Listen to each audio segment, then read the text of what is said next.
The English study hub 92 চ্যানেলে তোমাদের সকলকে স্বাগত জানাচ্ছি।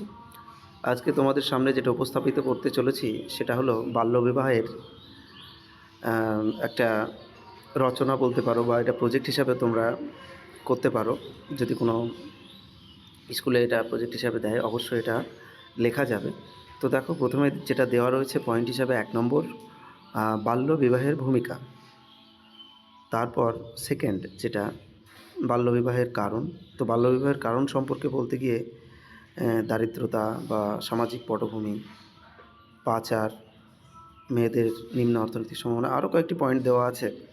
তো তোমরা লিখবে স্কুল থেকে যে কটি ওয়ার্ডে বা যে কটা পৃষ্ঠা অনুযায়ী তোমাদেরকে লিখতে বলবে। পয়েন্ট অনেকেই রয়েছে, তার মধ্যে তোমরা ঠিকঠাকভাবে লিখে নেবে।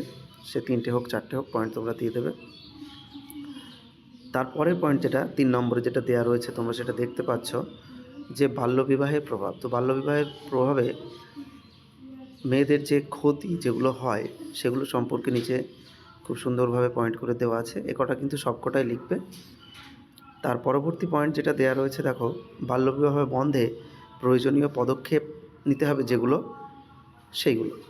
তো এর ক্ষেত্রে মেয়ের শিশুর ক্ষমতায়ন প্রথম পয়েন্ট। দ্বিতীয় পয়েন্ট আইনের যথাযথ প্রয়োগ, সামাজিক পরিবর্তন, আর্থিক মূল্যায়ন।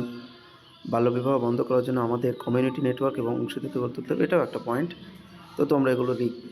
আর সবশেষে যেটা দেয়া রয়েছে বাল্যবিবাহ নিষেধাজ্ঞা আইন, মানে অ্যাকচুয়ালি এটা বাল্যবিবাহ রদ করার জন্য যে আইনগুলো রয়েছে সেগুলো সম্পর্কে দেওয়া রয়েছে। তো এখান থেকে কিছু আইন তোমরা তুলে দেবে। আমি আবারও বলছি, তোমাদের লেখার যে লেন্থ স্কুল থেকে যেটা বলে দেবে সেই অনুযায়ী তোমরা লিখবে। কয়েকটি পয়েন্ট তোমরা অমিট করতে পারো, কিন্তু এই যে 1 2 3 4 5 এই 5টা পয়েন্ট, যে 5টা পয়েন্ট দেওয়া রয়েছে, এই পয়েন্টগুলো কিন্তু অবশ্যই যেন থাকে।